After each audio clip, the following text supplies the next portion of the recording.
This is Frank Fantini. We are with Gavin Isaacs, who is the CEO of Scientific Games.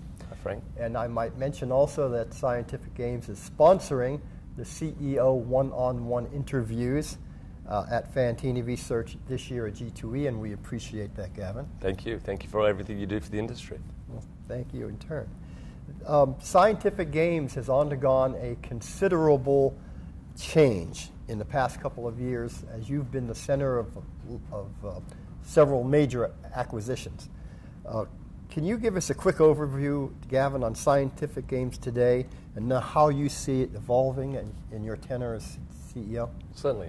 So Scientific Games, traditionally a lottery company, lottery instant tickets being their key product, systems, and of course the branded products, the MDI business.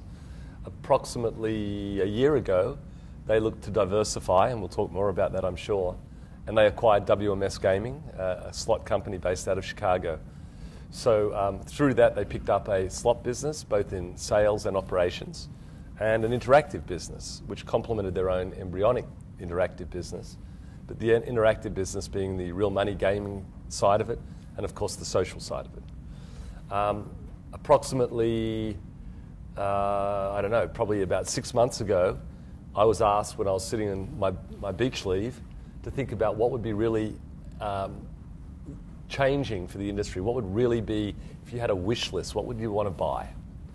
And there were two companies that I said would, I did a bit of work, and I said, two companies that stood out, everything else really didn't matter.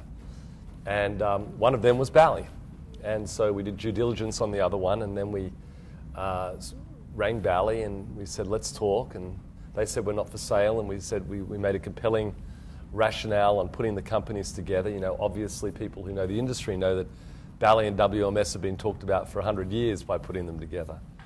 And in fact, Scott Schweinfurth, our CFO, tells the story that when he started at Bally 19 years ago, there was actually a signed contract for putting the two together. And that occurred.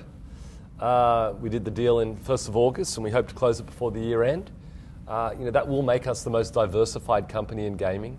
We have a very simple strategy, which is to get content out there on every medium, be it from an instant ticket game, a slot game, across the system, social, online, wherever it may be, but to have great content across a broad base. Scale helps us do that. I'm sure we'll talk a bit more about that as well. So, we see ourselves evolving from a gaming company into a big gaming company. Gaming being everything we do, including lottery.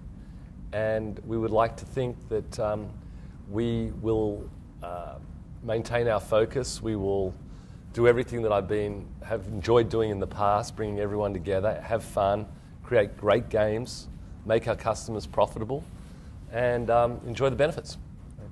You certainly are diverse. You've got table games, you've got slot machines, yes, from two outstanding manufacturers. You've got the historic lottery business. You've got I'd say three. Include the shuffle slots, which are doing phenomenally in the Southern Hemisphere. Shuffle slots, and then you've got VLTs in the UK and elsewhere. Mm-hmm. You also have corporate headquarters scattered about from the legacy companies. How do you, and this is, I assume, a great challenge for you as CEO, how do you bring all of these disparate units from all over the world into a coherent organization? With great people. It is a lot of fun, believe it or not, doing this. It's very taxing. There's lots of work, particularly with the funding. But I'm spending a lot of time now on the integration. Part of it is setting your structure. The first thing we did was set a vision. What we want to be. We want to be the leading company in gaming. Gaming, we include lottery. So everything that we do is gaming. We don't do anything outside of gaming. And so when you say that we're diverse, yes, we have something in every pie in gaming, and that's really important because that's where you can leverage your content across the whole portfolio. We then look at I think the two companies together have 120 properties around the world. So we're not a property company and never will be, but we do own some great assets. The question is how you actually set up a business, how you run it. Right now, by the time this gets aired, we should have announced internally our structure to our teams. We're about 95% done on that. Top level, we're going to have a gaming business, we're going to have a lottery business, we're going to have an interactive business. We're going to have the support units. We're going to have a CTO running across the whole portfolio. We have people for those boxes. Then the next level down, we'll have the key people as well. It's going to be a mixture. It's going to be a mixture of all 3 or 4 companies, whichever way you want to look at it. Everyone with a common focus, common goal, and doing the hard work right now on the integration. So it's a lot of work, but it's also a lot of fun. Lottery doesn't really get affected. Interactive, little bit. It's really a gaming kind of thing. And when you look at the companies, the complementary, the skills, it really is fun, and the people doing it are really getting into it. One of the things we've seen occur in the gaming industry in recent years, and it continues today and it accelerates, is we have globalization and we have convergence. Yes. We now have international companies, whether they're operators or on the supply side or in the lottery business. We have new technologies. Social gaming, which was hardly even discussed a couple of years ago, is now a substantial, fast-growing business.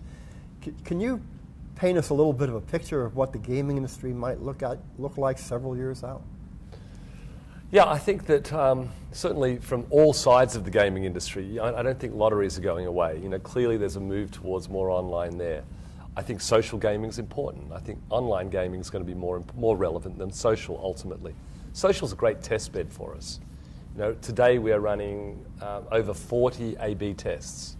So, with different cohorts, different groups of players are playing different games, or the same game, but they're asked different questions. That research comes back into better content. I think what happens is that it evolves, it changes a little bit. I don't think any of us really think that the 18-year-old's all of a sudden going to become a mega whale. And making games for the 18-year-old, you can do it on the social side and all of that. Maybe on the table side as well, which is a huge asset. But to make slot games, I think there'll always be a place for slot games. I think they need to be more innovative. I think we need to increase our hit rates. What I mean by that is that throwing 100 games at the wall and seeing which one sticks is not the way to do it.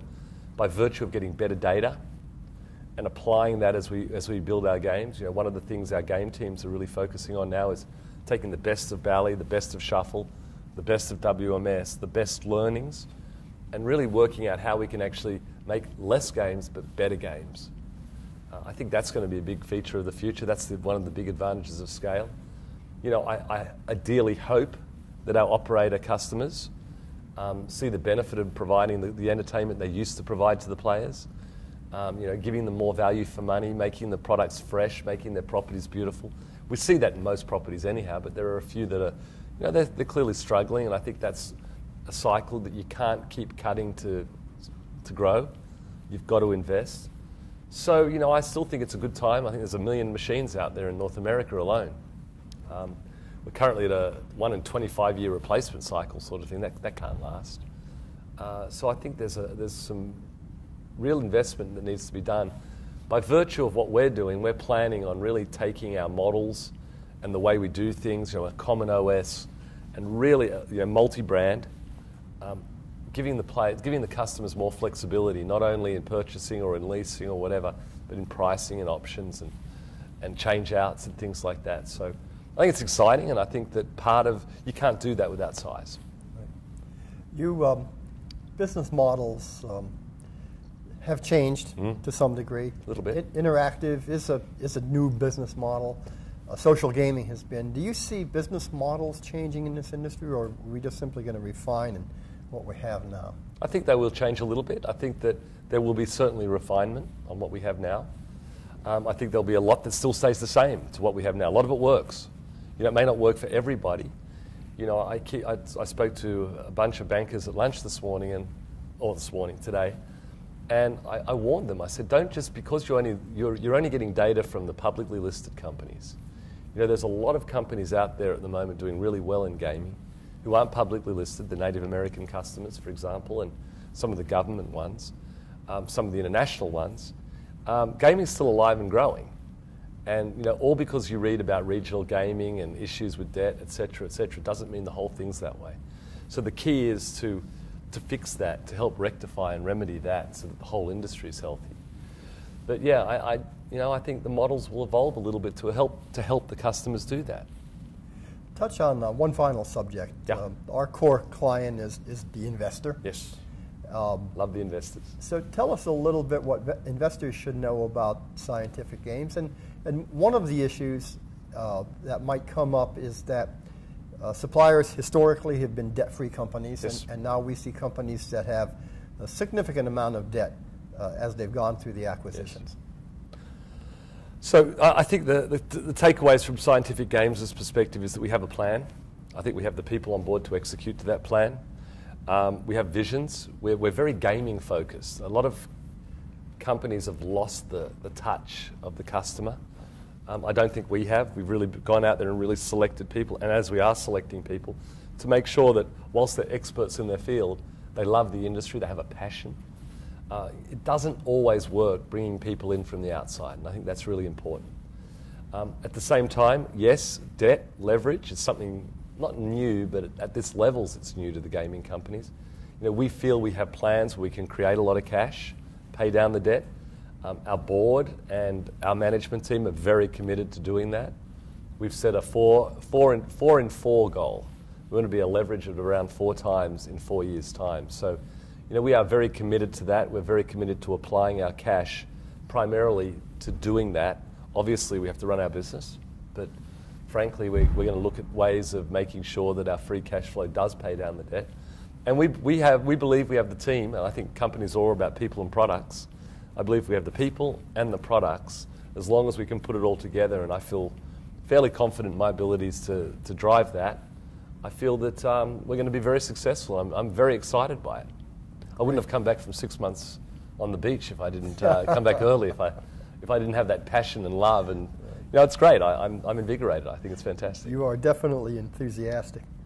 Gavin, thanks very much. Thanks, Frank. Appreciate it. Thank you all.